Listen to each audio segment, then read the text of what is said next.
Hey everyone, I am Dr. Forum Parekh. Welcome to my Gynae Care channel. So first of all, thank you so much for your love and support. I have crossed 1000 subscriber now. So ये जान के मुझे खुशी हो रही है कि काफ़ी सारे लोग मेरा वीडियो देख रहे हैं और जो मेरा फीमेल हेल्थ अवेयरनेस का मिशन है वो सक्सेसफुली आगे बढ़ रहा है. So thank you so much for your support. And ये जो आपका पॉजिटिव रिस्पॉन्स है यही है जो मुझे हर एक नए वीडियो में पॉजिटिवली आगे बढ़ने की इंस्पायर करता है. तो इसी पॉजिटिविटी के साथ हम पीसीओएस की सीरीज़ में आगे बढ़ेंगे. तो हमने पीसीओएस के पिछले वीडियो में देखा कि पीसीओएस क्यों होता है और उसके सिम्टम्स क्या होते हैं. तो इस वीडियो में हम जानेंगे पीसीओएस के डायग्नोसिस और लॉन्ग टर्म कंसिक्वेंसेस के बारे में. बेसिकली है हम पीसीओएस के डायग्नोसिस के लिए रॉटरडैम्स क्राइटेरिया यूज़ करते हैं, जिसमें से पीसीओएस के 3 मेजर फीचर्स में से 2 प्रेजेंट होने चाहिए.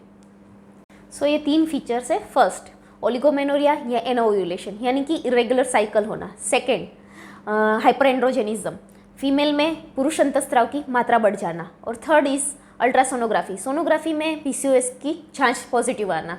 ये सारा फीचर्स अब हम डिटेल में डिस्कस करते हैं. फर्स्ट कैरेक्टरिस्टिक फीचर, ओलिगोमेनोरिया और एनोव्यूलेशन. पीसीओएस के पेशेंट्स में कॉमनली ये देखा जाता है कि साइकिल इरेगुलर होती है. पीरियड्स या तो 2 या 3 महीने में आता है या फिर दवाइयों के बिना बिल्कुल नहीं आता है तो सिर्फ दाग यानी कि स्पॉटिंग रहता है. पीसीओएस के पेशेंट में साल में 6 से 8 बार ही साइकिल आती है. ये सारी तकलीफ़ों को मेडिकल टर्म में बोलते हैं ओलिगोमेनोरिया यानी कि irregular scanty cycle.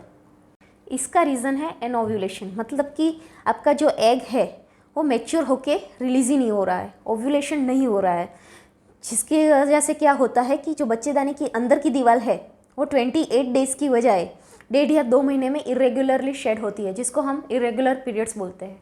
Second, hyperandrogenism. काफ़ी बार पीसीओएस में लेडी को फेस पे, बैक पे, चिन पे, ये सारी अनयूजुअल जगह पे बाल बढ़ना शुरू हो जाते हैं. काफ़ी फीमेल को फेस पे पिंपल उगना शुरू हो जाते हैं या फिर हेयर फॉल की कंप्लेन रहती है. ये सारे प्रॉब्लम्स का रीज़न है कि हमारी बॉडी में पुरुष अंतस्त्राव यानी कि एंड्रोजन्स की मात्रा बढ़ जाती है, जिसको मेडिकल टर्म में बोलते हैं हाइपरएंड्रोजेनिज्म. हाइपरएंड्रोजेनिज्म हम 2 तरीके से जान सकते हैं. फर्स्ट, क्लिनिकली यानी कि पेशेंट को ऊपर बताई गई कंप्लेंट रहती है. और सेकेंड इज़ ब्लड रिपोर्ट्स. हमारी बॉडी में पुरुष अंतस्त्राव या एंड्रोजन्स जैसे कि टेस्टोस्टेरोन है, डीएचएस है, वो सबकी मात्रा ब्लड में बढ़ जाती है. Third characteristic feature, ultrasonography. जब भी हम सोनोग्राफी करते हैं तो जो बीज में होता है, छोटे छोटे बीज जो है बाहरी विस्तार में जमा हो जाते हैं, जैसे कि मोतियों की माला पिरोई हो, ऐसा सोनोग्राफी में दिखता है. तो ये तीनों कैरेक्टरिस्टिक फीचर में से कोई भी 2 प्रेजेंट हो तो हम पीसीओएस को सस्पेक्ट करते हैं. ये तीनों कैरेक्टरिस्टिक फीचर्स के आधार पे हम पीसीओएस को 4 टाइप में डिवाइड करते हैं, phenotype A to phenotype D. But आपके लिए इतना जानना काफ़ी है तो हम और डेप्थ में नहीं जाएंगे. इसके अलावा पीसीओएस में एसोसिएटेड कंप्लेंट जैसे कि इनफर्टिलिटी यानी कि बच्चा रहने में दिक्कत होना, बिकॉज ना तो एग मैच्योर हो रहा है ना तो रिलीज़ हो रहा है. अनदर थिंग इज़ कि 50% पीसीओएस के पेशेंट में इंसुलिन रेजिस्टेंस रहता है, जिसकी वजह से वो पेशेंट है बहुत ही जल्दी और ज़्यादा वेट गेन करते हैं. इसके अलावा नींद ना आना, चिंता या तनाव रहना, ये सारी कंप्लेंट पीसीओएस के पेशेंट में पाई जाती है.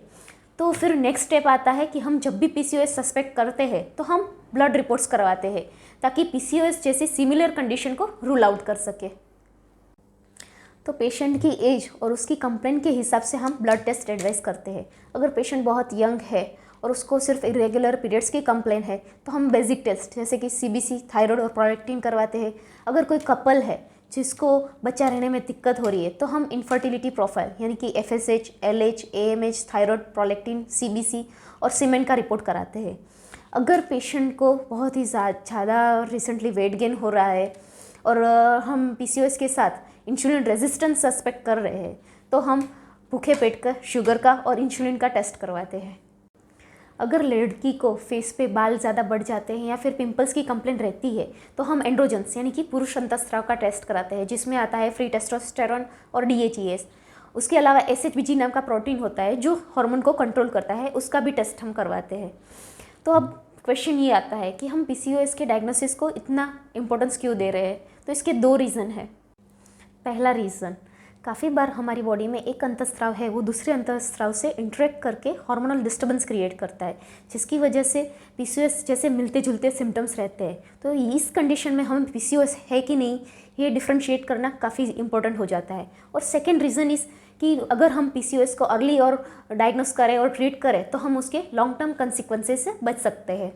So now let's discuss PCOS के लॉन्ग टर्म कंसिक्वेंसेस क्या रहते हैं। फर्स्ट, ओबेसिटी यानी कि मेदस्वीता। 50% पीसीओएस के पेशेंट ओबीस रहते हैं। इसका रीज़न है या तो फिर इंसुलिन रेजिस्टेंस या faulty dietary habits. Second, metabolic syndrome, मतलब कि पीसीओएस के पेशेंट में टाइप 2 डायबिटीज़ है, हाई ब्लड प्रेशर है, मेदस्वीता है या फिर हार्ट अटैक का रिस्क है, नॉर्मल पॉपुलेशन के कंपैरिजन में ज़्यादा रहता है। Third, liver damage. जैसे हमने प्रीवियस वीडियो में देखा, इंसुलिन है वो बढ़ते ग्लूकोज को फैट में कन्वर्ट करके लीवर में स्टोर करता है, और पीसीओएस के पेशेंट में इंसुलिन रेजिस्टेंस की वजह से लीवर में फैट डिपोजिशन बढ़ जाता है, जिसको हम फैटी लीवर कहते हैं या फिर मेडिकल टर्म में non alcoholic fatty liver disease कहते हैं। फोर्थ, पीसीओएस के पेशेंट में एस्ट्रोजन ज़्यादा रहता है। वो जो है अंदर की दीवार जो होती है यूट्रस की, बच्चेदानी की, उसको थिक करता है, और बॉडी में प्रोजेस्टेरोन कम होने की वजह से एस्ट्रोजन का जो कंट्रोल है वो लूज़ हो जाता है। तो ये अनकंट्रोल और एक्सेसिव एस्ट्रोजन के कारण पीसीओएस के पेशेंट में बच्चेदानी का जो कैंसर है उसकी संभावना बढ़ जाती है। Fifth, depression. काफ़ी बार स्ट्रेस और मूड स्विंग के कारण पीसीओएस के पेशेंट डिप्रेशन का शिकार होते हैं। Sixth, obstructive sleep apnoea. काफ़ी बार मेदस्वीता के कारण जो गर्दन के भाग में चर्बी जमा हो जाती है उसकी वजह से पेशेंट को सोने के टाइम पे सांस लेने में दिक्कत होती है और उसका जो बॉडी का ऑक्सीजन लेवल है वो कम रहता है। क्या डाइटिंग से पीसीओएस ठीक हो सकता है? पीसीओएस में वेट कम करने के लिए क्या क्या एक्सरसाइज करनी चाहिए, ये सारे पॉइंट हम डिस्कस करेंगे नेक्स्ट वीडियो में। So put on hall together with me and thank you and take care guys. Bye bye.